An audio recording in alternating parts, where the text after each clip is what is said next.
Navbatdagi xaridimiz 750 proba. Zemikimiz bo'ldi. Bular 27 gramlik zemikimiz, 60 santimetri. To'ylarga tag'in.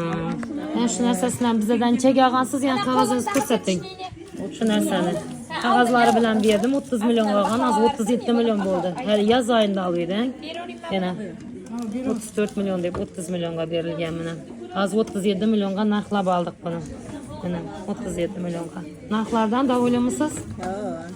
Omaddan meni yetirsin shunday yaxshi kunga. Ertang bayrammi?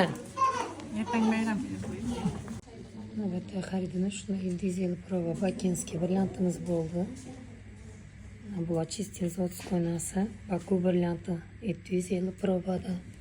Shu narsani barter etdilar. Avvalgi kellik vaqtida olganmi. Navbatdagimiz qizining to'yinaman, to'yana Podarkasi.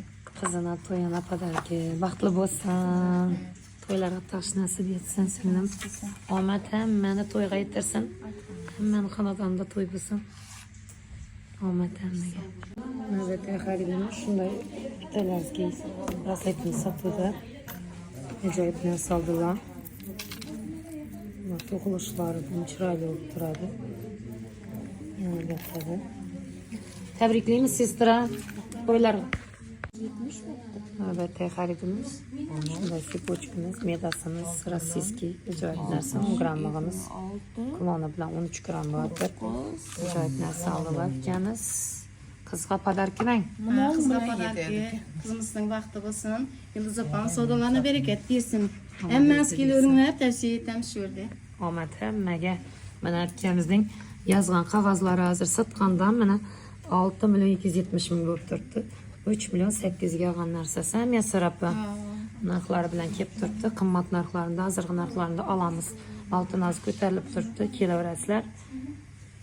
Omad hammaga. Navbatdagi xaridimiz shunday ajoyib neobichniy 750 probamiz 12,5 gram.